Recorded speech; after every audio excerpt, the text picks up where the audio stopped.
Oke, assalamualaikum warahmatullahi wabarakatuh. Balik lagi di Bart Studio. So, di video kali ini kita bakal bahas salah satu waralaba live action anime yang paling sukses. Dibuktikan dengan dicapainya predikat box office di Jepang. Juga banyak memenangkan penghargaan di berbagai festival film. Film ini juga berhasil membawa nama Takeru Sato sebagai pemeran utamanya, berada di jajaran aktor papan atas Jepang. Setelah sebelumnya, dia juga terkenal melalui series tokusatsu Kamen Rider Den-O beberapa tahun sebelumnya. Oke, kali ini kita bakal bahas film Rurouni Kenshin yang diadaptasi dari manga dan anime Samurai X yang juga menjadi salah satu anime legendaris yang memiliki banyak penggemar. So, gak usah banyak basa-basi lagi, kita langsung aja bahas filmnya, and let's go. Dahulu kala, pada era Bakumatsu, dikenal seorang samurai kejam bernama Himura Kenshin, berasal dari Kyoto, memiliki ciri khas yaitu bekas luka menyilang di pipinya. Dia dikenal sebagai Hitokiri Batosai karena kekejamannya dalam membunuh. Lalu, terjadi pertempuran Toba Bushimi antara pemerintah dan para pemberontak. Himura Kenshin berada di pihak pemberontak, sedangkan di pihak pemerintah juga terdapat seorang samurai tangguh bernama Hajime Saito. Lalu saat mereka akhirnya saling berhadapan di medan tempur, tiba-tiba dari pihak pemerintah mengumumkan jika mereka telah menang dan pemberontak berhasil diatasi. Kenshin memutuskan untuk tak meladeni Hajime Saito dan lebih memilih untuk pergi meninggalkan pedangnya. Selesai perang, dari tumpukan mayat bangkit seorang samurai yang haus darah bernama Jin-E. Dan kemudian dia mengambil pedang milik Kenshin. Setelah itu, era Meiji pun dimulai. 10 tahun berjalan, kehidupan tampak damai. Tak ada lagi ketakutan dan kekejaman yang menghantui. Sang Batosai, Himura Kenshin, memutuskan untuk mengembara dan kini telah sampai di Tokyo. Keadaan mulai kacau saat seorang pengusaha bernama Kanryu Takeda mulai mengedarkan narkotika jenis opium. Para polisi menyamar dan masuk ke kediamannya untuk menemukan bukti atas kesalahannya itu. Namun mereka akhirnya ketahuan dan dibantai satu persatu oleh anak buah Kanryu. Namun ada seorang polisi yang berhasil kabur dan Kanryu mengirimkan Jin-E untuk memburunya. Keesokan harinya, Hajime Saito yang kini telah menjadi pimpinan kepolisian menemukan polisi yang menyamar tadi telah tewas dan ditemukan surat yang menyatakan jika Batosai adalah yang bertanggung jawab atas kematian polisi tersebut. Namun Hajime Saito mempercayai hal itu begitu saja karena dia tahu betul siapa itu Batosai. Sementara itu, Kenshin melihat pengumuman jika Batosai adalah pelaku pembunuhan yang terjadi belakangan. Melihat hal itu, Kenshin merasa bingung karena ada yang menggunakan identitasnya, sedangkan dia kini bertekad untuk meninggalkan masa kelamnya itu. Lalu tiba-tiba dia diserang oleh seorang wanita bernama Kaoru Kamiya yang kelak akan menjadi love interest-nya dan merupakan pemilik dojo Kamiya Kashinryu. Dia mengira Kenshin adalah Batosai yang dimaksud karena Kenshin membawa pedang. Padahal pada masa itu warga sipil tak diperbolehkan untuk membawa pedang. Kenshin lalu menjelaskan jika pedang yang dibawa adalah pedang dengan mata terbalik atau sakabato yang sama sekali tak bisa membunuh orang. Dan Kaoru pun meminta maaf atas kekeliruannya dan memberikan sapu tangan untuk membersihkan pakaian Kenshin yang kotor akibat diserang dia. Nampak Hajime Saito mendatangi Kanryu Takeda dan langsung mengkonfrontasinya untuk mengaku jika opium yang beredar dan juga pembunuhan polisi dilakukan oleh anak buahnya. Tentu Kanryu mengelak dari tuduhan itu dengan berbagai alibi yang dimilikinya. Saito lalu mengancam agar Kanryu tak bermacam-macam dengannya. Namun Kanryu malah mengejek Saito yang seorang samurai dengan membuat para samurai yang menjadi bawahannya seperti halnya binatang, yaitu dengan membuat mereka saling berebut makanan. Setelah itu, salah satu anak buah Kanryu memberitahukan jika Megumi Takane yang merupakan simpanannya dan juga orang yang bisa membuat opium melarikan diri dari kediamannya. Lalu Jin-E langsung menawarkan dirinya untuk menangkap Megumi. Ternyata Megumi melarikan diri ke kantor polisi. Tak lama setelah itu, Jin-E yang masih memakai identitas Batosai datang dan membantai seluruh polisi yang ada di sana secara kejam. Beruntung Megumi berhasil melarikan diri dari sana. Sementara itu, Kaoru melihat seorang polisi yang tewas dan di belakangnya ada Jin-E. Tanpa pikir panjang, Kaoru langsung menantangnya karena Jin-E mengaku berasal dari dojo milik ayahnya dan membuat nama dojonya jadi tercemar. Namun, Kaoru tak mampu memberi banyak perlawanan pada Jin-E. Beruntung saat Kaoru terdesak, Kenshin datang dan menolongnya. Jin-E langsung mengenali Kenshin sebagai Batosai yang sesungguhnya. Dia mengenali dari gerakan yang gesit dan bekas luka menyilang milik Kenshin. Jin-E langsung melempar jutsu yang bisa membuat musuhnya takut setelah melihat matanya. Namun hal itu tak berlaku kepada Kenshin. Lalu datang para polisi. Kenshin dan Kaoru langsung pergi. Akhirnya Kaoru membawa Kenshin ke dojonya. Kenshin menasihati Kaoru agar tak lagi membahayakan dirinya. Tapi Kaoru menegaskan tentang apa yang diajarkan oleh ayahnya, bahwa pedang bukan cuma untuk membunuh, tapi bisa digunakan untuk melindungi. Kenshin meminta maaf karena telah menyinggung perasaan Kaoru. Lalu dia pun pergi dari sana. Sementara itu, para polisi mulai ketar-ketir dengan sepak terjang Batosai palsu. Keesokannya di dojo Kamiya, Yahiko salah satu murid di sana datang. Lalu, saat Kaoru akan mulai berlatih, datang para preman dan langsung mengobrak-abrik dojo. Kaoru dan Yahiko tak mampu berbuat banyak. Beruntung, Kenshin datang ke dojo kembali karena sekarang dia percaya dengan prinsip yang Kaoru miliki. Kenshin menghajar preman satu persatu. Lalu dia menggunakan Hiten Mitsurugi Ryu, salah satu teknik pedang khusus Batosai, untuk mengalahkan para preman itu.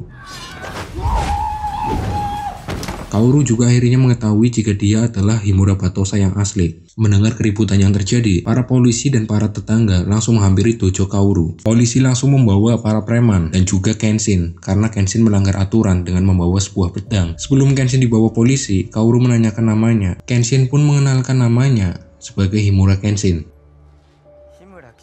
Kenshin lalu langsung dipenjara. Di sana juga ada Sonosuke Sagara yang kelak menjadi partner Kenshin. Hajime Saito mendatangi Kenshin lalu membawa Kenshin menemui atasannya, Tuan Yamagata. Tuan Yamagata meminta tolong agar Kenshin mau menggunakan kemampuannya lagi untuk membantu kepolisian mengatasi peredaran opium yang merajalela. Namun Kenshin dengan terpaksa tidak bisa menuruti perintah dari Tuan Yamagata karena dia sudah tidak mau membunuh lagi, dan karena itulah sekarang dia hanya menggunakan pedang dengan mata terbalik alias Sakabato. Kenshin juga berujar dia hanya ingin melindungi orang di sekitarnya dengan pedang itu. Hajime Saito lalu menantang Kenshin untuk duel dan membuktikan perkataan Kenshin, tapi Kenshin hanya menangkis serangan Hajime Saito. Lalu Tuan Yamagata menghentikan mereka dan membebaskan Kenshin dari tahanan.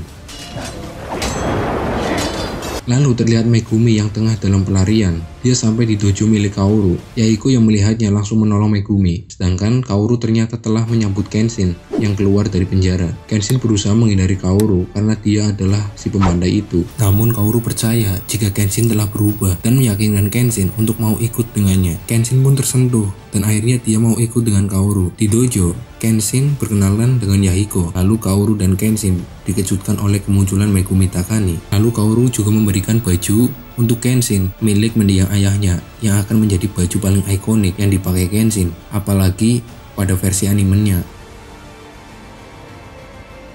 Kabar Kenshin menghajar para preman telah tersebar. Saat sedang makan, tiba-tiba Kanryu Takeda dan anak buahnya datang di tempat itu. Megumi yang menyadarinya langsung berpura-pura ke dapur untuk menghindari Kanryu yang tengah memburunya. Melihat Kenshin, Kanryu langsung tertarik dan mendatanginya dan langsung memberikan banyak uang agar dia mau bekerja padanya. Namun Kenshin langsung menolaknya dan membuat Kanryu marah. Lalu tiba-tiba Sanosuke Sagara yang sudah bebas dari penjara datang dan mengungkap identitas Kenshin yang sebenarnya sebagai Batosai. Semua orang di tempat itu langsung terkejut. Lalu Sano juga menantang Kenshin agar mau berduel dengannya dengan maksud agar dia bisa direkrut oleh Kanryu. Lalu Kenshin dan Sano berduel di luar. Lalu dengan sekuat tenaga, Sano terus menyerang Kenshin. Namun Kenshin bisa dengan sangat mudah menghindarinya. Lalu Kenshin menasihati Sano agar berpikir ulang untuk memutuskan bekerja dengan orang seperti Kanryu. Mendengar itu, Sano langsung mengurungkan niatnya. Pembunuhan kembali terjadi. Hajime Saito ada di sana untuk memeriksanya. Kenshin dan Kaoru juga ada di sana melihat para korban yang telah ditemukan. Hajime Saito sekali lagi meminta pada Kenshin untuk melakukan sesuatu untuk membantu kepolisian. Lalu Kenshin melihat para keluarga korban yang menangis kehilangan. Hal itu membuat Kenshin kembali teringat kepada masa lalu dia semasa menjadi seorang pembantai. Pada saat itu dia membunuh seorang samurai muda yang akan segera menikah. Di rumahnya, Kanryu Takeda bersama Inui Banjin dan Gen merencanakan untuk mengacau di dojo milik Kaoru. Lalu Gen datang menemui Megumi dan memperingatinya. Megumi langsung mengecek air sumur dan ternyata benar air sumur telah diracuni. Sesuai dengan rencana Kanryu Takeda, warga mulai datang ke dojo dan meminta bantuan kepada Kaoru karena mereka mengalami keracunan. Sanosuke Sagara juga ada di sana, ikut membantu mengevakuasi warga. Mereka semua panik. Megumi langsung meminta pada Kenshin, Kaoru, dan lainnya untuk membawakan apa yang dibutuhkan untuk mengatasi keracunan. Megumi terlihat sangat tahu apa yang harus dilakukan, dan ternyata benar seorang warga mengenali jika keluarga Takane memang terkenal sebagai tabib yang hebat. Kenshin lalu menemui Megumi untuk mengetahui yang sebenarnya. Megumi pun menceritakan jika dia adalah simpanan Kanryo dan dia juga adalah orang di balik produksi opium. Megumi yang merasa bersalah dengan apa yang terjadi pada warga, dia memutuskan untuk pergi dan kembali ke kediaman Kanryo. Kenshin juga memutuskan untuk menyusul Megumi setelah menemukan surat milik Megumi. Begitu juga dengan Sano. Kemudian Kenshin meminta Yahiko untuk menjaga Kaoru di dojo. Megumi menghadap Kanryo, namun ternyata Megumi memiliki rencana lain. Dia berusaha untuk membunuh Kanryo dengan pisau yang disembunyikannya.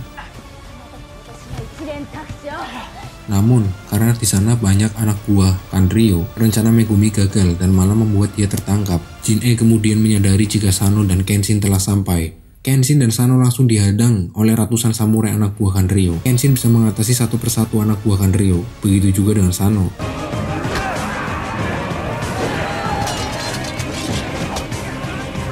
Dan akhirnya mereka bisa mengalahkan semua anak buah Kanryo yang ada di depan rumah Kanryo Takeda. Kemudian mereka langsung masuk ke rumah Kanryo dan langsung disambut oleh Banjin. Sano meminta Kenshin untuk terus maju dan dia yang akan mengatasi perlawanan dari Inui Banjin. Adu jotos pun tak terelakkan, sementara Kenshin di perjalanan dihadang oleh Gain. Dia langsung menembaki Kenshin dengan senjata api. Namun beruntung Kenshin bisa menangkis dan menghindarinya. Duel Sano dan Banjin juga semakin sengit, namun akhirnya dengan kekuatan yang dimilikinya, Sano bisa mengalahkan Inui Banjin. Sementara, Gain yang terpojok kini menggunakan belati untuk melawan Kenshin. Pertarungan pedang terjadi sangat sengit dan ketat di antara mereka. Namun akhirnya Kenshin berhasil membuat Gain tumbang. Hanya tumbang karena Kenshin telah berkomitmen untuk tidak membunuh lagi. Kenshin dan Sano kemudian sampai di ruangan tempat Megumi ditahan. Namun mereka langsung diberondong oleh Gatling milik Kanryo. Beruntung mereka sempat menghindarinya. Lalu datang Hajime Saito dan memberi petunjuk agar mereka bisa mengalihkan perhatian Kanryo untuk kemudian menyerang dari sisi lainnya karena senjata yang dipakai Kanryo hanya bergerak satu arah. Singkat cerita, Kenshin berhasil mengelabui Kanryo dan juga berhasil melumpuhkannya. Hajime Saito kemudian mengambil alih urusan Kanryo dan meminta Kenshin untuk melanjutkan urusannya. Akhirnya Kenshin dan Sano bisa menemukan Megumi. Kemudian, Megumi memberitahu kepada Kenshin jika sasaran sebenarnya adalah Kaoru. Benar saja, Kaoru ternyata dibawa oleh Jin-e untuk memancing Kenshin mendatanginya. Akhirnya Kenshin datang untuk menyelamatkan Kaoru. Jin-e langsung menyerang Kenshin dengan membabi buta. Adu pedang sengit terjadi, lalu Jin-e menggunakan jutsunya untuk melumpuhkan paru-paru milik Kaoru. Dia sengaja melakukannya agar Kenshin bisa kembali menjadi seorang pembantai. Jin-e juga sengaja memberitahu cara untuk melepas jutsunya adalah dengan membunuh si pemilik jutsu. Hal itu membuat Kenshin marah dan langsung menyerang Jin-e. Waktu semakin sempit, keadaan Kaoru semakin di ujung tanduk. Menyadari hal itu, Kenshin lalu menggunakan teknik Hiten Mitsurugi Ryu untuk melumpuhkan persendian Jin-e. Dan saat Kenshin akan menghabisi Jin-e, secara bersamaan, Kaoru berhasil lepas dari jutsu dan menghentikan Kenshin kembali menjadi seorang pembunuh. Lalu secara mengejutkan, Jin-e malah menusuk dirinya sendiri, dan dia pun tewas. Lalu Kenshin membawa Kaoru kembali ke dojo, dan saat Kaoru bangun dari pingsannya, dia panik karena tak melihat Kenshin. Dia mengira Kenshin telah pergi dan memutuskan kembali untuk mengembara. Lalu saat dia mencarinya, dia bertemu dengan Kenshin yang membawa beberapa sayuran. Kenshin telah memutuskan untuk tinggal di dojo bersama Kaoru dan teman-teman lainnya. Kaoru pun sangat senang dengan hal itu. Dan teman-teman, itu adalah alur dari film Rurouni Kenshin yang pertama. Film yang dirilis tahun 2012 ini sungguh sangat layak jika dikatakan menjadi film live action anime terbaik. Karena dari pemilihan aktor, koreografi pertarungan, editing, set lokasi, dan juga scoring musik serta lainnya, semuanya menyatu menjadi sebuah persembahan yang sangat luar biasa. So jangan lupa untuk like, comment, dan subscribe, dan juga share video ini. Wassalamualaikum warahmatullahi wabarakatuh.